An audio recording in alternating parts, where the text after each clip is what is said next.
अस्सलाम वालेकुम, कैसे हैं आप लोग। उम्मीद करता हूँ आप सबके सब जो हैं बिल्कुल खैरियत से होंगे। ये वीडियो नंबर 4 है बेसिक इंग्लिश लैंग्वेज कोर्स की, और इस वीडियो में हम बात करेंगे फैमिली विकेबलरी के ऊपर। ऐसे तमाम वर्ड्स के ऊपर बात करेंगे जो कि हमारी रोज़मर्रा ज़िंदगी के अंदर इस्तेमाल होते हैं और रिलेशन को डिस्क्राइब करने के लिए ज़रूरी हैं। तो मेरे नज़दीक एक ज़रूरी टॉपिक था, दैट्स वाई कि मैंने इस टॉपिक का इंतखाब किया वीडियो नंबर 4 बनाने के लिए। तो पहला वर्ड जैसे कि आपको नज़र आ रहा है फैमिली, तो फैमिली का मतलब क्या होता है। फैमिली का मतलब उर्दू के अंदर तो ख़ानदान होता है, और फैमिली का वर्ड आप कब इस्तेमाल करते हो, फैमिली का वर्ड आप उस कंडीशन के अंदर इस्तेमाल करते हो जब आपके आसपास ऐसे लोगों का जिक्र किया जा रहा हो जिनका आपसे बहुत गहरा ताल्लुक हो, या फिर ऐसे लोग जिनका एक दूसरे के साथ बहुत गहरा ताल्लुक हो, चाहे वो ब्लड रिलेशन हो, चाहे वो मैरिज रिलेशन हो। तो उसको बोलते हैं फैमिली। तो आसान सी डेफिनेशन है कि ऐसा ग्रुप ऑफ पीपल, लोगों का ऐसा ग्रुप जो कि आपस में एक दूसरे के साथ जुड़े हुए हों, चाहे ब्लड रिलेशन के थ्रू चाहे मैरिज रिलेशन के थ्रू, उसको बोलते हैं फैमिली। तो अगला वर्ड आप लोगों को नज़र आ रहा है आर रिलेटिव। आर रिलेटिव का मतलब क्या होता है कि जितने भी आपके फैमिली के बंदे होते हैं या फिर फैमिली मेम्बर होते हैं, वो सब के सब आपके रिलेटिव कहलाते हैं। रिलेटिव का मतलब रिश्तेदार भी होता है कि ऐसे तमाम लोग जिनके साथ आपका ब्लड का रिलेशन या मैरिज रिलेशन है, वो सब के सब आपके रिलेटिव कहलाते हैं। आपके अंकल हैं वो भी आपका रिलेटिव है, आंटी है वो भी आपका रिलेटिव है, अंकल आंटी के जो बच्चे हैं वो भी आपका रिलेटिव कहलाता है। तो रिलेटिव एक जनरल वर्ड है, किसी के लिए भी आप यानी ही इज़ माय रिलेटिव और शी इज़ माय रिलेटिव ये कह के अपनी जान छुड़वा सकते हो जो भी आपके रिलेशंस में आता है, ठीक है।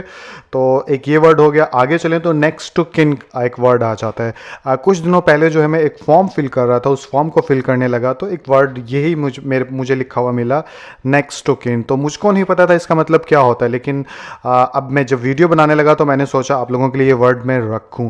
तो नेक्स्ट टू किन का मतलब ये होता है कि एक ऐसा बंदा या ग्रुप ऑफ पीपल, इधर तो ग्रुप ऑफ पीपल भी लिखा हुआ है, कि जो आपके बहुत करीब हो। जैसे मुझे याद पड़ रहा है बैंक के अंदर फॉर्म जो फिल करते हैं अकाउंट खुलवाने के लिए, तब मेरे ख्याल नेक्स्ट टू किन का वर्ड आता है। कि बैंक वाले पूछते हैं आपके बाद आपके मोस्ट क्लोजली करीब तरीन बंदा कौन है, उसका नाम आप बताइए। आपकी मौत के बाद या फिर आपकी डेथ के बाद उससे रब्ता किया जाता है, ठीक है। तो नेक्स्ट टू किन का मतलब ये होता है कि एक ऐसा बंदा जो कि आप अपने बाद सबसे ज़्यादा ट्रस्ट करते हो और उसका नाम आप उस फिल इन द ब्लैंक्स के अंदर लिख देते हो, तो वो बंदा आपका नेक्स्ट टू किन कहलाता है, ठीक है। Most closely person of your after you, ठीक है। आई थिंक आप लोगों को नेक्स्ट टू किन जो है इसका भी पता चल गया होगा। आगे चले तो फादर, ये तो एक जनरल वर्ड है, इसको आप लोगों को पता होगा कि एक आदमी का अपने बच्चों के साथ या अपने बच्चे के साथ जो रिलेशन होता है उसको बोलते हैं उस रिलेशन को फादर। इसी तरह एक खातून या एक औरत या एक लड़की जिसका अपने बच्चों के साथ जो ताल्लुक होता है उसको बोलते हैं मदर। यानी कि अपने बच्चों के साथ जो ताल्लुक होता है किसी भी मेल का, उसे बोलते हैं फादर, और किसी भी फीमेल का उसे बोलते हैं मदर। इसी तरह पेरेंट का जो वर्ड आप कहीं पर देखते हो तो उसका मतलब होता है फादर और मदर। यानी कि पेरेंट का वर्ड आया है तो फादर भी हो सकता है इसका मीन, या आपसे पूछा जा रहा है कि मदर भी हो सकता है।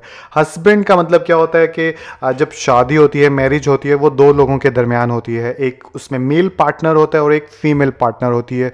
तो मेल पार्टनर जो है उसे हस्बैंड कहा जाता है और फीमेल पार्टनर जो होती है उसे वाइफ कहा जाता है। तो आई थिंक ये तमाम वर्ड्स आप लोगों को पता चल गए होंगे। आगे चलते हैं तो अगला वर्ड आप लोगों को जो नजर आ रहा है उसको पढ़ते हैं स्पाउस। और स्पाउस का मतलब होता है पार्टनर, या फिर उर्दू में बात करूं तो शरीके हयात। अगर कोई हस्बैंड है वो कोई फॉर्म फिल कर रहा है और वहां पर स्पाउस नेम लिखा हुआ है तो अपनी वाइफ का नाम लिखता है। ठीक इसी तरह अगर कोई वाइफ जो है वो स्पाउस नेम को फिल करेगी तो वो अपने हस्बैंड का नाम लिखेगा। तो बेसिकली अपने पार्टनर का नाम लिखना होता है, स्पाउस का मतलब ये होता है। और आगे चलें तो सन का मतलब तो आप लोगों को पता ही होगा, बेटे को बोलते हैं, डॉटर बेटी को बोलते हैं, ब्रदर भाई को बोलते हैं, सिस्टर बहन को बोलते हैं। सिबलिंग का वर्ड शायद कुछ बच्चों के लिए नया हो। सिबलिंग का वर्ड का मीन ये होता है कि आपके भाई या बहन जिनके साथ आपका ब्लड का रिलेशन होता है, यानी कि आपके खून का रिश्ता होता है, वो आपके सिबलिंग्स कहलाते हैं। तो जब भी कोई आपसे कहे कि क्या ये आपके सिबलिंग्स में से है, तो इसका मतलब वो ये कहना चाह रहा है क्या ये आपका भाई या बहन है, तो वो ये बोलना चाह रहा है, ठीक है। ट्विन का मतलब क्या होता है कि एक ही ओकेजन के ऊपर, एक ही मौके के ऊपर, एक ही माँ से जब दो बच्चों की बर्थ होती है तो वो ट्विन कहलाते हैं, ठीक है। अंकल का मतलब क्या होता है, the brother of your mother और फादर।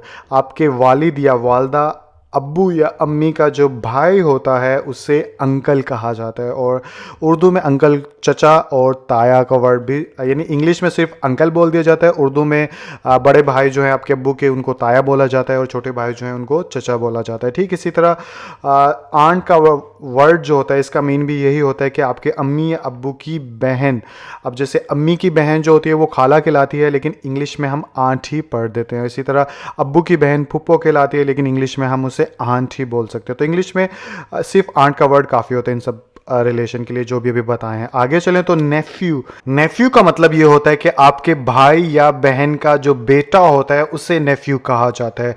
उर्दू में बात करूं तो उर्दू में भांजा या भतीजा इसका मीनिंग होता है। जैसे कि आप लोगों को मालूम है कि भाई का जो बेटा होता है वो भतीजा होता है और बहन का जो बेटा होता है वो भांजा कहलाता है। ठीक इसी तरह अगर फीमेल साइड पे जाएं तो नीस का वर्ड इस्तेमाल किया जाता है। आपके भाई या बहन की बेटी जो है वो आपकी नीस लगेगी। ठीक है, उर्दू में अगर बात करूं तो भतीजी या भांजी का वर्ड इस्तेमाल किया जाता है। कज़न का मतलब क्या होता है? कज़न का मतलब ये होता है आपके आंट और अंकल के जो बच्चे होते हैं उनके साथ आप एक जर्नल वर्ड इस्तेमाल कर सकते हो, यानी कि ये मेरे कज़न है। यानी कि दोबारा से बता रहा हूँ, अंकल और आंटी यानी खाला, ताया, चाचा, चाची, इन सब के बच्चे आपके कज़न कहलाते हैं। उसके बाद आगे चलो तो ग्रैंड पेरेंट्स का मतलब ये होता है कि आपके पेरेंट्स के पेरेंट्स, यानी आपके वालदैन के वालदैन, आपके अम्मी अब्बू के अम्मी अब्बू जो हैं उनको ग्रैंड पेरेंट्स कहा जाता है। ग्रैंड फादर का वर्ड क्या होता है? आपके मदर या फादर का जो फादर होता है, यानी आपके अम्मी अब्बू का जो अब्बू होता है उसे ग्रैंड फादर कहा जाता है। इंग्लिश में तो एक ही वर्ड होता है, लेकिन उर्दू के अंदर जो फादर का फादर होता है उसे दादा कहा जाता है और जो मदर का फादर होता है उसे नाना कहा जाता है, लेकिन इंग्लिश में एक ही वर्ड इस्तेमाल होता है। ठीक इसी तरह ग्रैंड मदर का मतलब क्या होता है? आपके अम्मी या अब्बू की जो अम्मी होती है, यानी कि फादर की अम्मी उर्दू में क्या कहलाती है? वो दादी कहलाती है, लेकिन इंग्लिश में एक ही वर्ड इस्तेमाल होता है, ग्रैंड मदर। ठीक इसी तरह आगे चलें तो ग्रैंड चिल्ड्रन का मीनिंग क्या होता है कि आपके बच्चों के जो बच्चे होते हैं उन्हें आप ग्रैंड चिल्ड्रन के नाम से बुलाते हो। ग्रैंड सन किसे कहते हैं? आपके बेटे का बेटा या फिर आपकी बेटी का बेटा, उसे इंग्लिश में ग्रैंड सन कहा जाता है।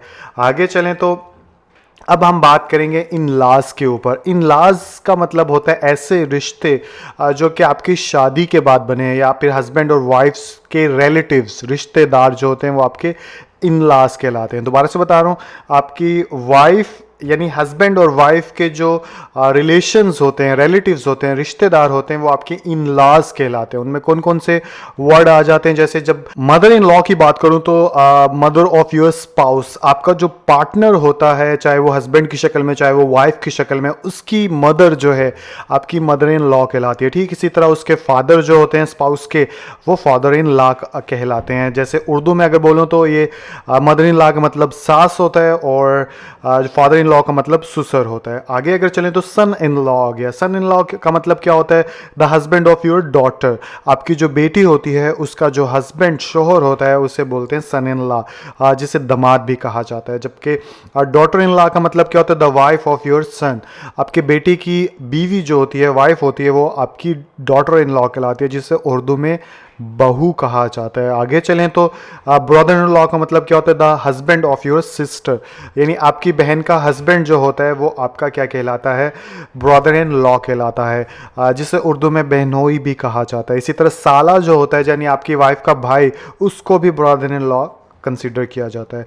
आगे अगर चलें तो सिस्टर इन लॉ के बारे में भी ऐसे ही होती है। जो आपके भाई की बेगम होती है वो आपके लिए क्या कहलाती है? सिस्टर इन लॉ, जिसे हम भाभी बोल देते हैं। तो इसी तरह आगे अगर चलें तो स्टेप, अब यानी इस स्लाइड के अंदर आपने इन लॉज के बारे में सीखा, अभी हम स्टेप का वर्ड जो है रिलेशन के अंदर कब इस्तेमाल होता है ये सीखते हैं। तो याद रखिएगा, फैमिली रिलेशनशिप के अंदर स्टेप का वर्ड उस वक्त इस्तेमाल होता है जब आपके पेरेंट्स में यानी मदर और फादर के अंदर से एक की डेथ हो जाए या फिर एक डाइवोर्स हो जाए और एक आपका जो फादर या मदर किसी दूसरे पर्सन की फादर या मदर के साथ इंगेज हो जाता है, शादी कर लेता है, तो ऐसे केस के अंदर जो है स्टेप का वर्ड आता है। मिसाल से आपको अच्छे से समझ में आएगा। जैसे स्टेप मदर जो है वो किसे कहा जाता है? The wife of your father. For example, आपकी जो मदर हैं उनकी डेथ हो गई, आपकी अम्मी की डेथ हो गई। डेथ होने के बाद आपके फादर ने दूसरी शादी की किसी और खातून से जो कि किसी की मदर थी, तो बेसिकली वो मदर, आपकी मदर तो कहलाएंगी लेकिन आपकी स्टेप मदर कहलाएंगे, ठीक है, जैसे जिसे उर्दू में सुतेली माँ कहा जाता है।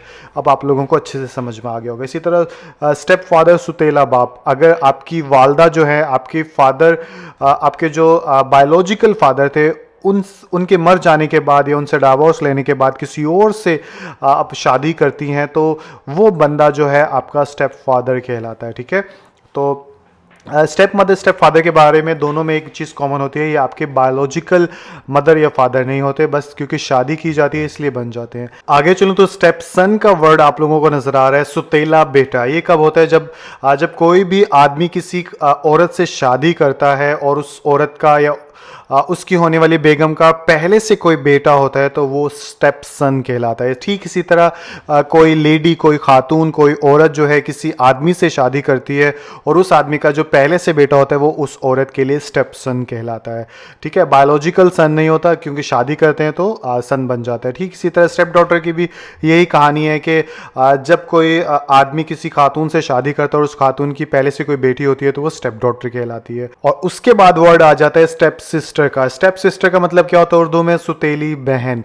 यानी कि आपके अम्मी या अब्बू किसी और से जब शादी करते हैं और जिससे शादी करते हैं उसके पहले से कोई बेटी होती है तो वो बेटी आपके बेटे की स्टेप सिस्टर कहलाएगी, ठीक है। यानी एक होता है ब्रदर सिस्टर, वो सगे होते हैं, यानी एक ही माँ बाप के बच्चे होते हैं तो वो सिर्फ सिस्टर और ब्रदर कहलाते हैं। लेकिन जब माँ और बाप दोनों अलग अलग होते हैं और उनके बच्चे जब आपस में रहते हैं तो सिस्टर और ब्रदर के साथ स्टेप लगा दिया जाता है। आई थिंक ये दोनों भी आप लोगों के क्लियर हो गए होंगे।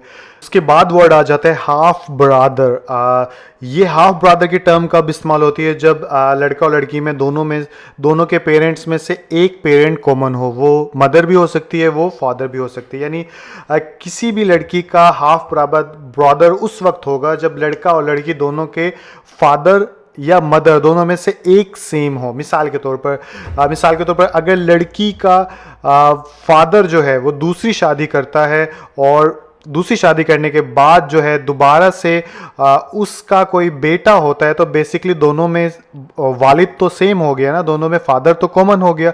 तो ऐसे में लड़का लड़की के दरमियान जो रिश्ता बनेगा वो हाफ का बन जाएगा, कि वो लड़की कह सकती है कि ये मेरा हाफ ब्रदर है। इसी तरह लड़का कह सकता है ये मेरी हाफ सिस्टर है। हाफ का मतलब क्या? कि हमारे माँ और बाप दोनों में से एक कॉमन है, चाहे तो वो माँ है चाहे वो बाप है।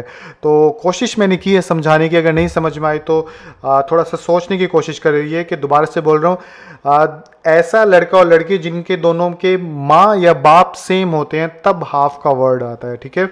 इसके बाद आगे एक वर्ड अपब्रिंगिंग आ जाता है। अपब्रिंगिंग का मतलब होता है परवरिश। परवरिश के अंदर सारी चीज़ें आ जाती हैं, किसी बच्चे को तालीम दिलवाना, किसी बच्चे को अच्छे सलूक के साथ, अच्छे रवैये के साथ उसकी तरबियत करना।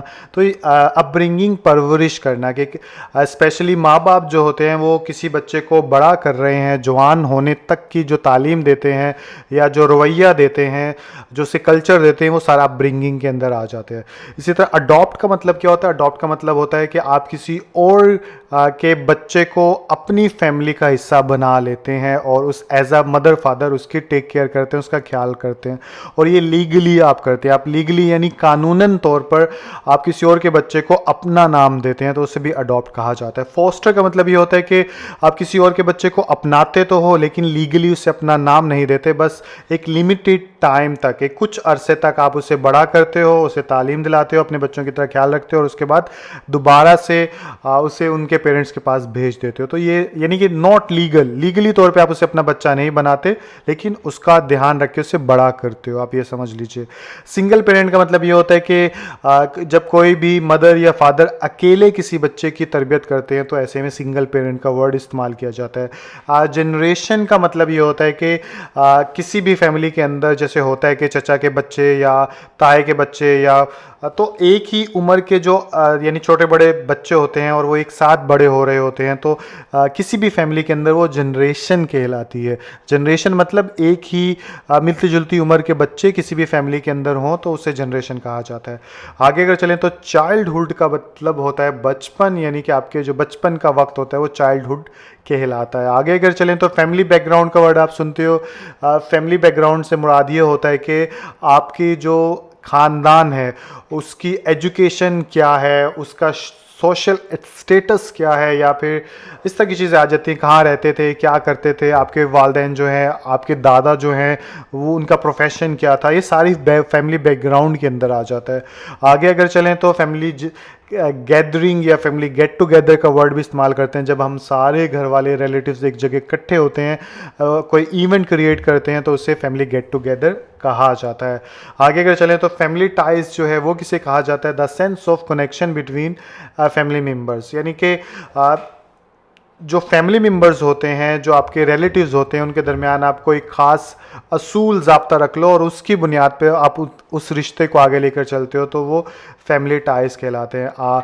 विडो का मतलब होता है a woman whose husband has died, यानी कि जिसका हस्बैंड मर चुका हो तो उसे यानी विडो बोला जाता है, बेवा। इसी तरह विडोवर जो होता है वो ऐसा बंदा होता है जिसकी वाइफ मर चुकी हो, जिसे आई थिंक बेवा का जो ऑपोजिट होता है वो रंडवा होता है। काफ़ी अजीब सा वर्ड है। बहरहाल इसके साथ ही ये वीडियो यहाँ पर ख़त्म होती है। आई होप इस वीडियो से आपको कुछ ना कुछ फ़ायदा ज़रूर पहुँचा होगा। बेसिकली ये वीडियो बनाने के मकसद ये है, या ये बेसिक इंग्लिश कोर्स बनाने का मकसद ये है कि जब कोई बंदा अपनी सेल्फ स्टडी के साथ इंग्लिश सीखना चाहे तो उसको कुछ स्टेप्स मिल जाएँ और उसको आसानी इंग्लिश सीखने में। तो मैं भी साथ साथ सीख रहा हूँ, आप लोग भी साथ साथ सीखते रहिए, तो इंशाल्लाह एक ना एक दिन जो है आप लोगों की इंग्लिश भी बेहतर हो जाएगी और आप काफ़ी हद तक खुद को कॉन्फिडेंट फील करेंगे। तो चलिए इस वीडियो को यहाँ पर ख़त्म करते हैं। कुछ बुरा लगा हो, कुछ गलती की हो तो मुझे माफ़ करिएगा। इंशाल्लाह आप लोगों से अगली वीडियो के अंदर मुलाकात होती है। तब तक के लिए अल्लाह हाफिज़।